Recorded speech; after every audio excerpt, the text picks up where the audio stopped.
Hi everyone, here's a short video on a kite bar that I've recently set up. And the reason I've done that is because I've got a normal commercial one, and as you know, if you're in Australia they cost $1,000 plus. But what I found was the PU tube was, creating quite a bit of friction when sliding in and out of the bar.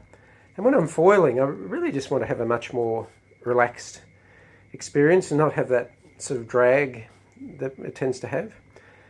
So this setup I find just works so well. I just love it.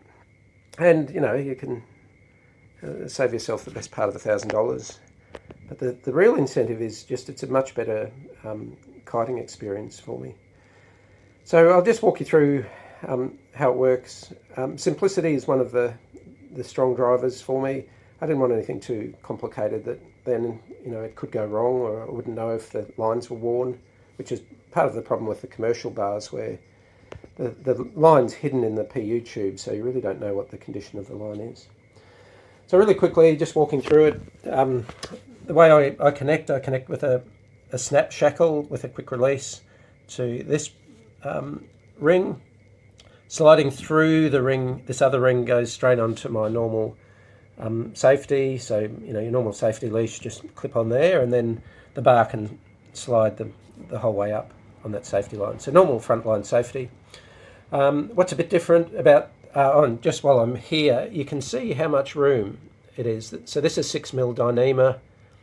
It's got a breaking strain of about 2 tonne, 2,000 kilos. So, it's not going to break. With two of them, that's 4,000 kilos. I don't weigh quite that much yet. So plenty of room for the line to slide in. There's no friction at all. It's just an absolute joy to use from that perspective. And so the way this works is the flying lines just go straight up to the lines. There is no depower on the center here. There's a ring here, and this is really just so it stops the bar from going too far up, so you can set the throw to whatever length you like. Just with this simple thumb knot around the ring, you can move that anywhere you like and get the throw exactly how you like it.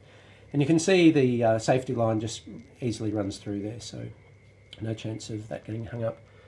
So while it looks like I don't have a depower, I actually do have a depower, but it's on the steering lines instead of the flying lines.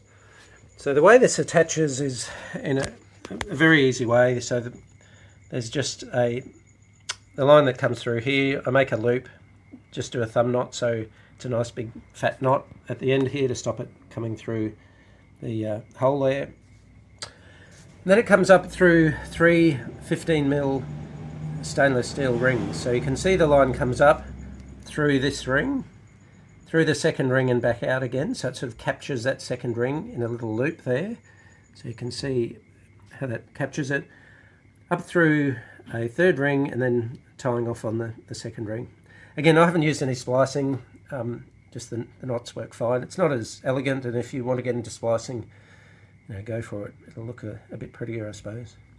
But I'm just amazed how well this works, that it just stays there, it doesn't move. And the reason is that the force is equal on both sides here, so it doesn't actually move.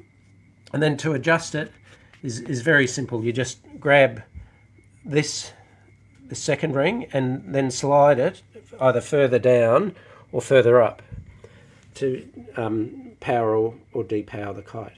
And of course there's one on the other side that works exactly the same way. So how this works in practice is you can be out on the water or on the beach, just have the kite at 12 o'clock, and you just adjust one side, and of course it'll adjust the steering a little bit, so you just tilt the bar, and then adjust the other side, and you're right to go. It takes seconds. So you couldn't use this while you're actually sort of kiting on the board, but if you're just lying in the water with the kite at 12 and nothing else happening, you can adjust it. So this is great for pretty stable conditions where it tends to be set and forget for most of the session. Mind you, you can change it every run if you wanted to. And if you're worried about not getting exactly right, at 12 o'clock after you've adjusted it, if you haven't got it quite right, the bar will be at a bit of an angle like this because there'll be more pressure on one side than the other. So you just adjust it so the kite stays at 12 and the bar becomes, perpendicular or horizontal to the kite, and you just adjust it up. It literally takes seconds and they don't move at all.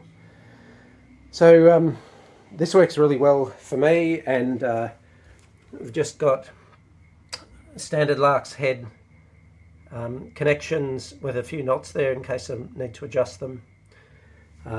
Same on all three, you can see a couple of knots there. Really, really easy and simple setup. You know, you can make this in about half an hour. At home you need 6 of those small 15mm stainless steel rings, 3 of the bigger rings, which I think are the sort of 24, 25mm or 1-inch rings, and rope, again 6mm and 3mm Dyneema, a few metres of each. You know, and all up, that probably costs you $50 or $60, which is a lot less than a new bar. And it just performs so well, which is why I'm making this video, because I'm just astounded how much better this is than my commercial bar. So I hope this has been helpful for you. Leave any comments if you want some more information, but that's it from me. Thanks.